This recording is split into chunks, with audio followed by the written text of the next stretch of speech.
திருச்சிற்றம்பலம். தென்னாடுடைய சிவனே போற்றி, எந்நாட்டவர்க்கும் இறைவா போற்றி.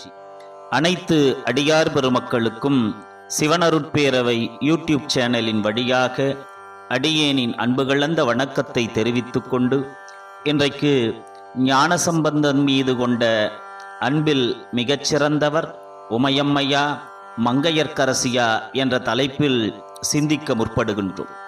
இந்த தலைப்பை கேட்டவுடனே அனைவருக்கும் ஒரு ஐயம் ஏற்படும்.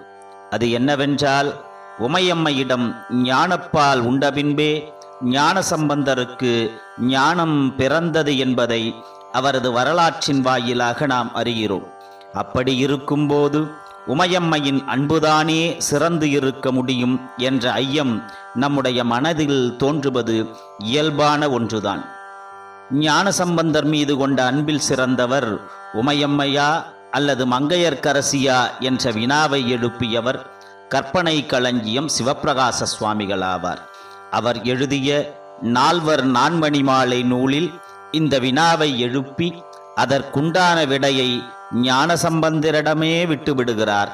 அப்பாடல், இலை படர்ந்த பொய்கை இடத்து அழுதல் கண்டு முளை சுரந்த அன்னையோ முன் நின் நிலை விளம்ப கொங்கை சுரந்த அருள் கோமகளோ சம்பந்தா இங்கு உயர்ந்தால் ஆர் சொல் எனக்கு என்று ஞானசம்பந்தரிடமே இதற்குண்டான விடையை கேட்கிறார் சிவப்பிரகாசர்.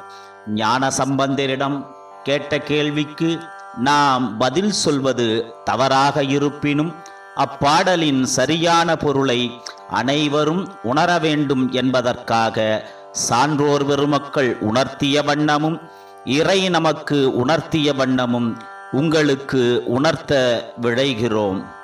இப்பாடலில் ஞானசம்பந்தர் சீர்காழி குளக்கரையில் அழுதபோது அதை கண்ணால் கண்டு திருமுலைப்பால் சுரந்து அளித்த உமாதேவி உயர்ந்தவரா அல்லது ஞானசம்பந்தர் அழுதார் என்ற நிலைமையை பிறர் சொல்ல கேட்டபொழுதே திருமுலை சுரந்த அருள் அரசியாகிய பாண்டிமாதேவி அதாவது மங்கையர்க்கரசி உயர்ந்தவரா எளியேனுக்கு எடுத்துச் சொல் என்பது சிவப்பிரகாசர் ஞானசம்பந்தரிடம் கேட்ட கேள்வி. இதன் தத்துவ விளக்கத்தை நாம் சிந்தித்தோம் என்றால் அன்பின் நிலையை மூன்றாக பிரிக்கலாம். அதாவது தலையன்பு, இடையன்பு, கடையன்பு.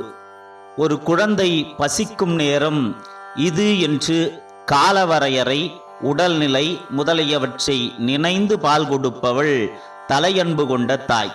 இதனை பால் நினைந்தூட்டும் தாய் என்பார் மாணிக்க வாசகர். குழந்தை அழுவதை காணாமல் கேட்ட அளவில் பால் சுரக்கும் முளையுடையாள் இடையன்பு கொண்டவர். குழந்தை அழுவதை கண்டவுடன் பால் கொடுப்பவள் கடையன்பினல்.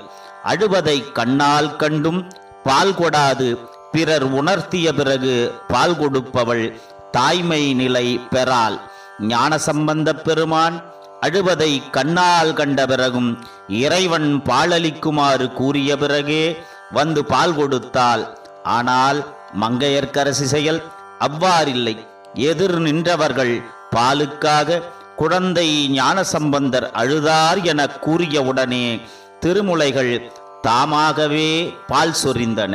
ஞான நிலையில் வாழ்ந்து வரும் மங்கையர்க்கரசியின் உடலுறுப்புகள் ஒவ்வொன்றும் அருள் மயமாக விளங்கிய காரணத்தால் இப்பாடலில் மங்கையர்க்கரசியை குறிப்பிடும்போது அருள் கோமகள் என்று சிவப்பிரகாசர் குறிப்பிட்டார். மங்கையர்க்கரசிக்கு பால் சுரந்த வரலாறு பெரிய புராணத்தில் சேக்கிழார் பெருமான் குறிப்பிடவில்லை.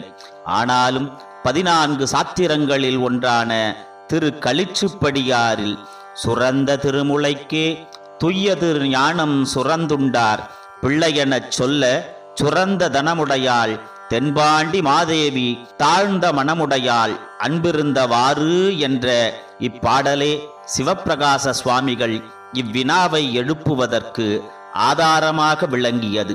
சிவப்பிரகாசர் எழுப்பிய வினாவிற்கு விடை உமையம்மையை விட மங்கையர்க்கரசியார் கொண்ட அன்பே உயர்ந்தது என்பது அவருடைய கருத்தாகும். திருச்சிற்றம்பலம்.